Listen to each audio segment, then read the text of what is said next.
Who is the most dangerous man in the world? Who is the most dangerous man in the world to you? Welcome to the Paradise Paradox. I am Aaron Battle. In today's broadcast, we're going to, as in me and you, we're going to think about an idea of who is the most dangerous man in the world.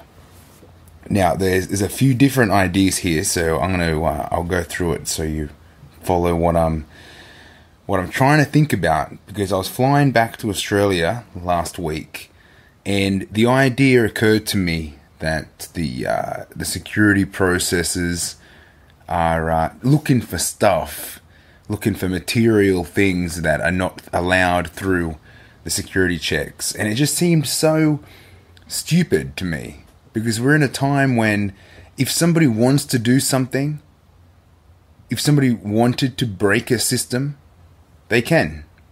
It's more about understanding the system.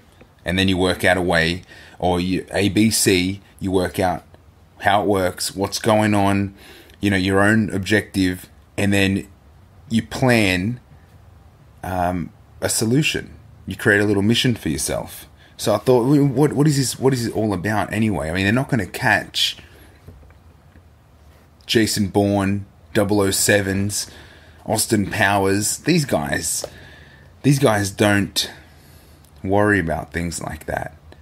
They have teams of people that work things out. I was thinking about Killary. She's not even a guy. I guess chicks can play this game too. But emails, sending orders from a beautiful, nice, comfortable, air-conditioned coffee on the brewer office. That's how you take care of business. There's no one carrying gear through an airport anymore. This is the future. Anyway, this is the Paradise Paradox. Check us out online, www.theparadiseparadox.com, where you can donate to us, where you can support us by buying t-shirts. You can also jump on Steemit.com and check out our content, where you can upvote. You can help us that way. Or you can leave a comment as well. Subscribe. We're on SoundCloud, we're on YouTube, iTunes, Pocket Casts. Check all that out to subscribe so you don't miss future episodes. Okay, let's get into it.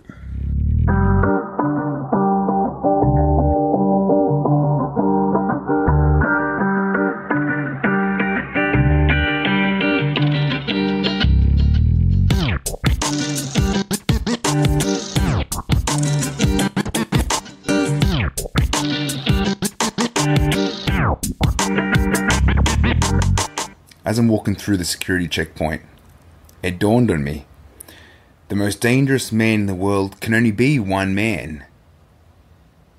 Or female. It can only be one person. Yourself.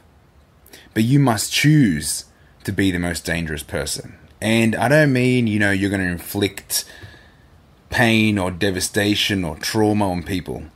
But the most dangerous person is somebody that is likely or has the capacity to do something outside the boundaries of normal. Outside something, for something to be considered dangerous, it needs to be, has negative consequences inflicted on the environmental surroundings of that person. So unless you are trim, perfect, abiding by all the rules in your environment, then you can be considered the most dangerous person. And in my world, in my reality, I would want to be that person. Why would I want anyone else to be able to do anything radical against me if I'm not already in that zone where I'm going to take responsibility and be in control of something that happens? I'll give you a couple examples in a minute. Let's see where I'm going here.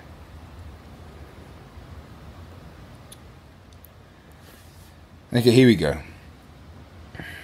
A terrorist, a possible terrorist, could be the most dangerous person in the world. I don't know any of these guys. There's a few names that fly around the television, but they don't exist to me in my environment. What's the chances of me being attacked by a terrorist? What's the chances of someone in my family being attacked by a terrorist?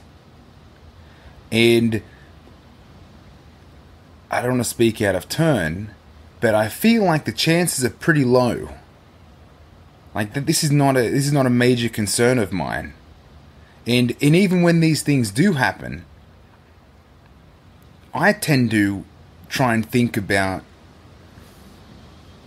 or question whether it was even real in the first place.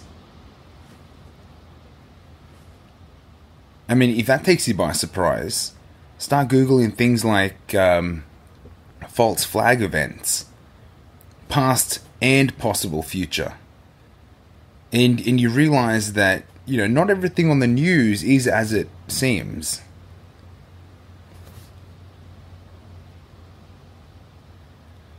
Now, I got to be careful saying things like that, because you need to understand, firstly, we are only individuals, live in individual reality, individual worlds, which are based on our, or my, in this case, perception, perspective of the world. So when I start saying things like I'm the most dangerous man in the world, it's only because it's a mindset of responsibility. If something's going to affect me, then it's because I allowed it to. Okay, there's a few different parts here. I broke it down into 3 sections. And they go, we're talking about personal freedom through belief systems. We're talking about ideas, is number 2. The generation and understanding of ideas, being an ideas generator, being open to all new and future and different alternative simultaneous realities that are available to us if we choose to allow that in our world, in us. And the third one is, I don't know whether you guys have heard of bugging out. There's an episode, check the notes, it's there, bugging out, where essentially you're packed for any doomsday situation. And I think as much as that's crazy, or these are like tinfoil hat guys, loonies, I think it doesn't hurt to carry a first aid kit in the car, to have one in the house, to have a bottle of water, a spare pair of socks, and a bandage in your backpack when you go out on a day adventure. And that might just be going to the park down the street with your kids. Do you not pack band-aids? So here we go. I'll start with belief systems. Trying to make this quick. So I jumped on Wikipedia. Let's see. What's a belief system? A belief system is a set of mutually supportive beliefs. The beliefs of any such system that can be classified as religious, philosophical, ideological, or a combination of these. So, in essence, a belief system is a personal cage. Ideas that are constructed, or that you construct, that you choose to accept and believe in, that you're going to live your life by.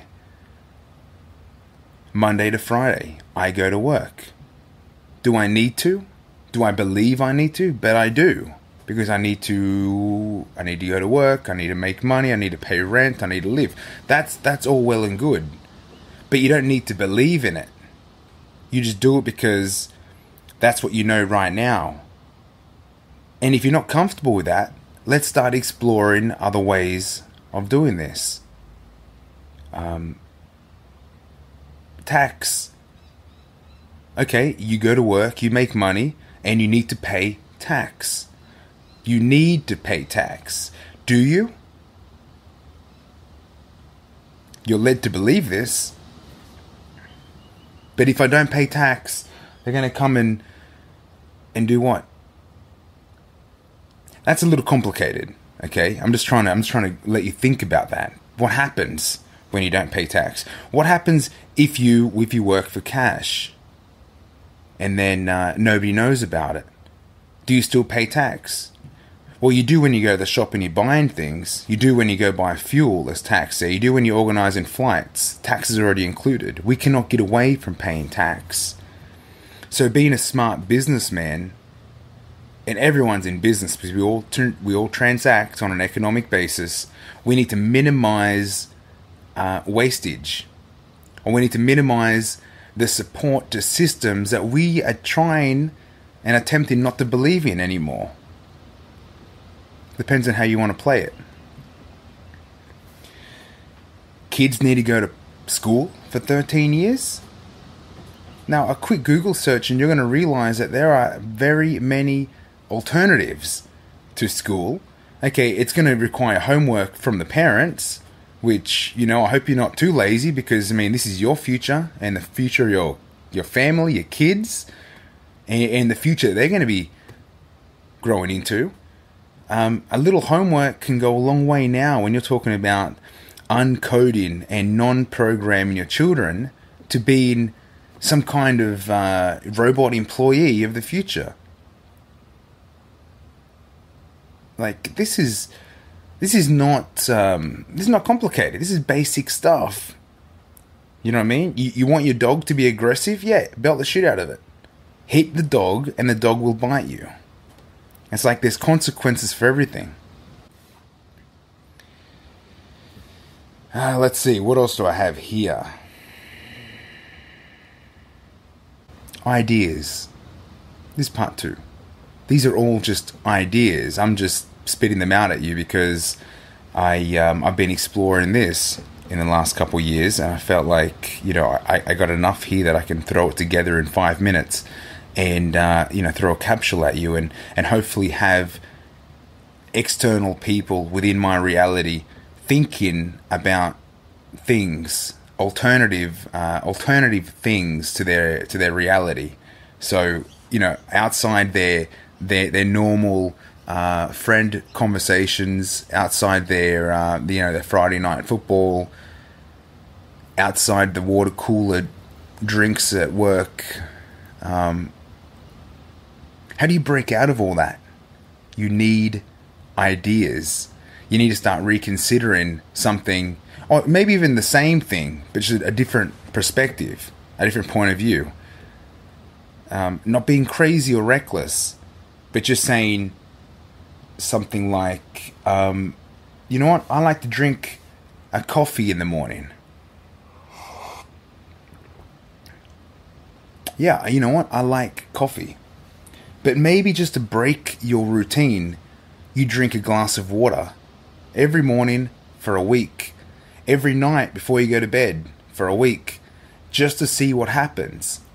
It's like, we're not going to be jumping in a sailing ship and cruising across the Atlantic Ocean, hoping to fall off the side of the flat Earth,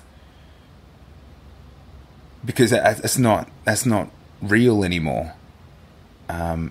We're not going to go to Antarctica and try and track down, where the compass starts spinning around, so we're at exactly the South Pole. It's like that's not.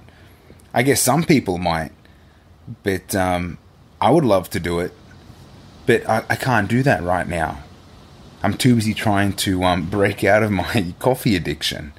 So let's start exploring, within our own environment, home, kitchen situation. Cold showers is good for breaking out of that. But these are just ideas.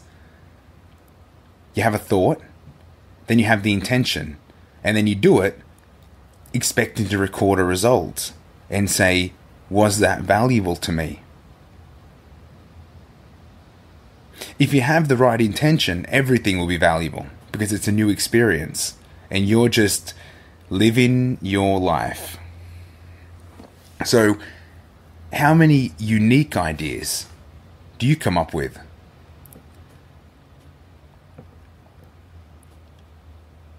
Like, there's different levels of ideas, but how many times do you think of a good idea?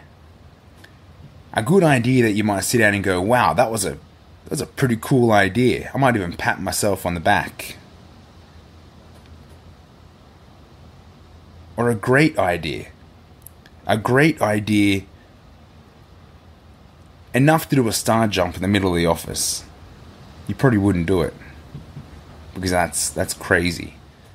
But a great idea would be like those moments where you remember what the perfect gift would be for your mum a week before Mother's Day. It just, an epiphany, it just came to you. And it's like, wow, this year I'm going to surprise Mum. That was a good idea. Or what about a world-changing idea? The idea that you're like, this can't be like this. If I think this, if I intend good and execute this idea, I could possibly change the world. The idea that makes you sick. The idea where your stomach gets knotted and then the butterflies fly into your throat.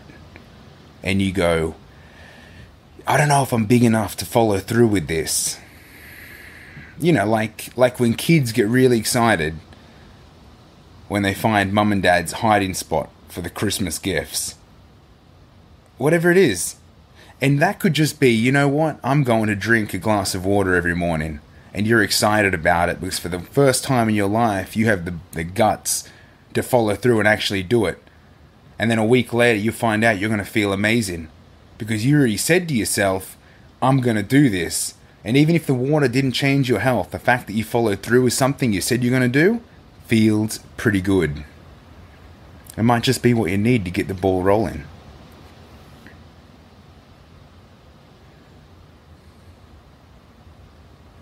But when you're really ready to change the world, you need to understand that all you have to do is change your world, and the rest of it just follows suit. Go for an adventure. Go for a quick trip. Start drinking your water. Start a podcast. Build a mobile app. Because when you really find yourself excited about something, and then you actually do it, the consequences don't matter.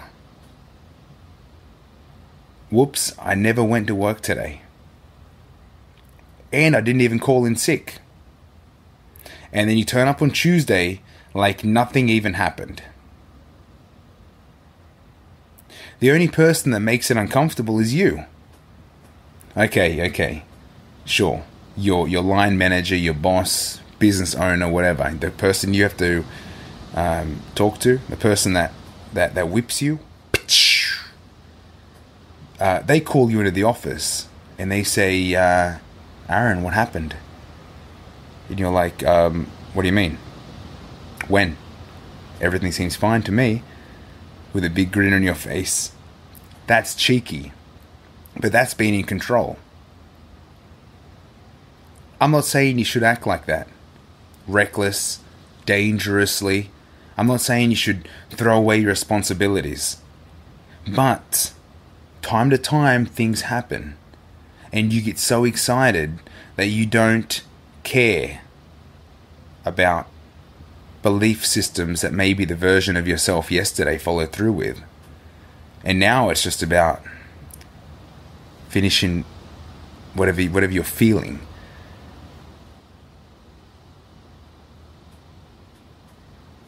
It's like when kids know they're doing something naughty, and it's like, right now I'm having so much fun with my water paints, smearing my fingers up the wall.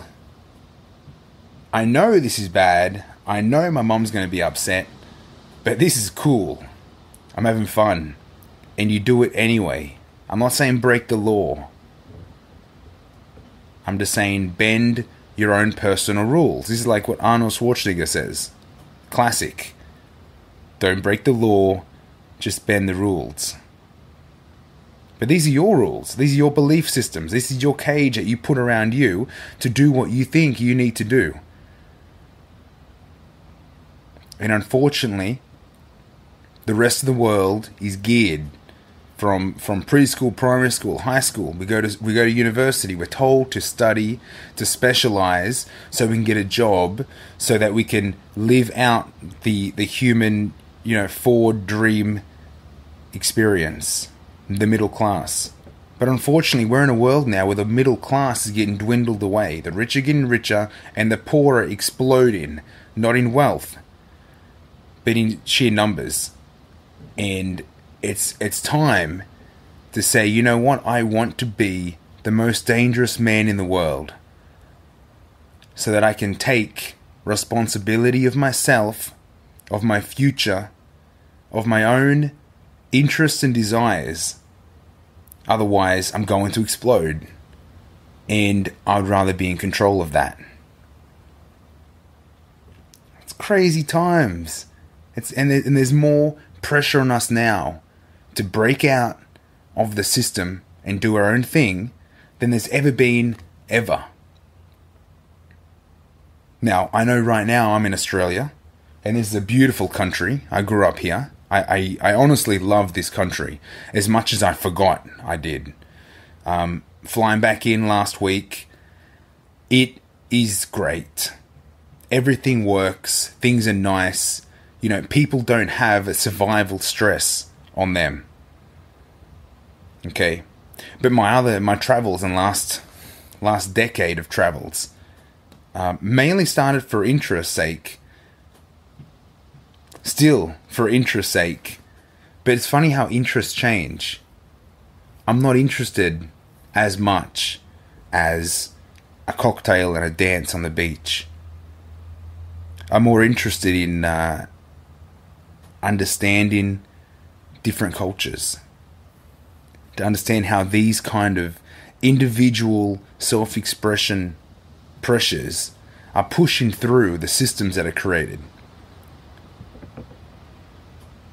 Through government systems, education, family cultures, expectations that are pumped into you by Hollywood. What movies do you watch? What characters do you want to grow into? I'm in my early 30s, and I'm still thinking about what I want to do when I grow up. I guess this is going to fill in the time.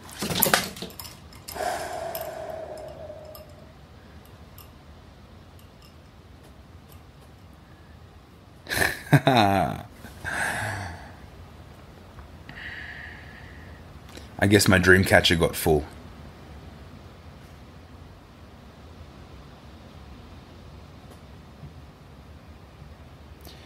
Okay. So I'm going to wrap this up with my last point. Bugging out. Sometimes we need to bug out on a weekly basis. Peel off what you need to do. And I mean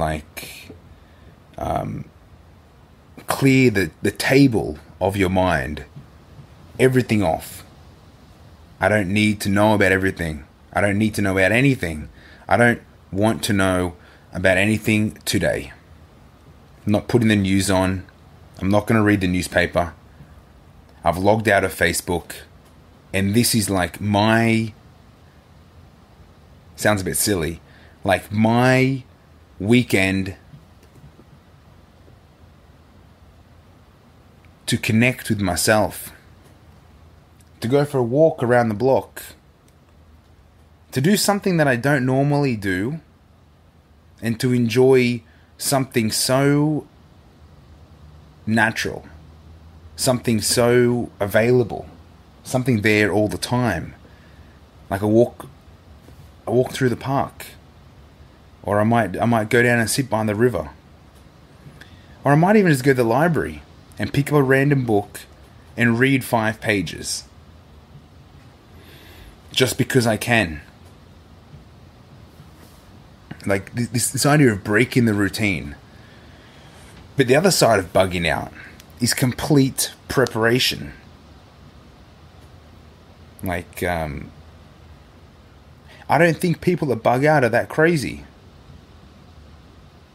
I think if you know that you've got a rugby league game on, you pack your pads, your bandages, your boots, your socks are clean, you're ready for the game. Mouth guard, maybe a little Denka rub for your back. Whatever you think you need for the game is in that bag. So why doesn't it make sense to have maybe a couple bags? You have a work bag. It's got your laptop, your pens, your notepad, lunchbox. You pack a bag for the gym, whatever you carry in your gym bag. Notebook for your routine, your clean pair of socks, gym clothes change, footy shorts, singlet, ready to go to the gym. But what happens when something happens that you're not ready for? Do you have a bag for that? Band-aids, a bandage, a bottle of water. Like, I'm talking nothing crazy. Just basic stuff. Okay? Maybe a knife, matches, a lighter. What else do you need when everything turns off? What do you wish you had? A couple protein bars in case you get hungry. So now I'm thinking, okay, you got your bug out bag, and that's cool. Because you are the most dangerous man in the world. You're ready for everything and you're going to take responsibility for anything. But how many times you leave the house without a bottle of water? Now maybe I think this way because I'm responsible for more people than just myself. Because I start packing stuff in my bag that's not even for me. You know what I mean? And it's not just because I'm with family. But because I'm always with people. You see the classic scene in a movie where someone yells out, "Is there a doctor on the flight?" What happens when there's no doctor on the flight? And you just went for a 5-minute walk down the street. It's like being responsible for your everyday. That's going to start to make you think about what system is not there to pick you up when you fall over. Because most of us are young, fit people.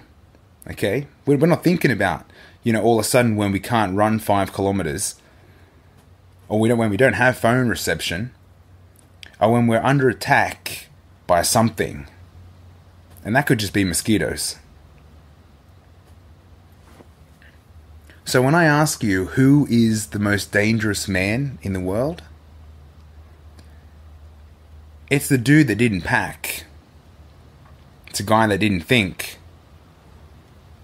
And it's always the man in the mirror. So this is episode 124.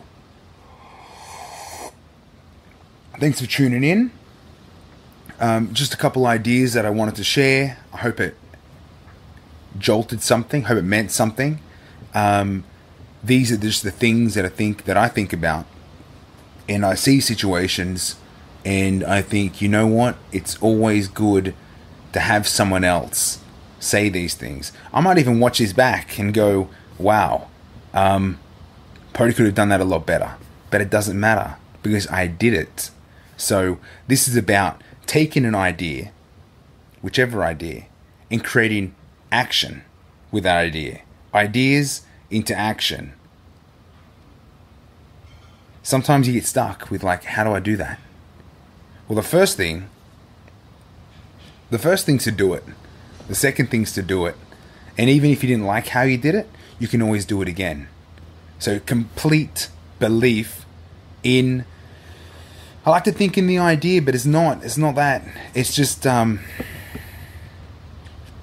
knowing that action will spur the snowball into more action.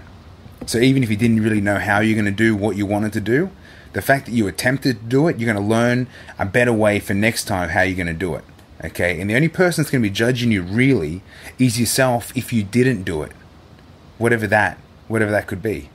Now, I suggest to everyone that comes in my circle is to try and drink more water, because we all know that's like the easiest thing that we know. It's like, it's basic. Water is life. You know, I want to live a good long life. I want to be alert. I want to be awake.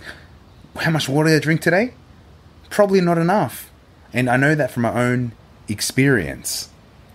So let's start there if you want to make the world better, by making your world better. Okay? And trusting that this path of that intention of making something better, in particular your experience of this reality, is going to start clearing away those speed bumps or those mental blocks that stop you from that forward direction. And that's really all it is. So I believe, I trust, and I'm grateful in myself and everyone that's watching this. So welcome aboard to the new you. All the best. We'll be in touch. Peace.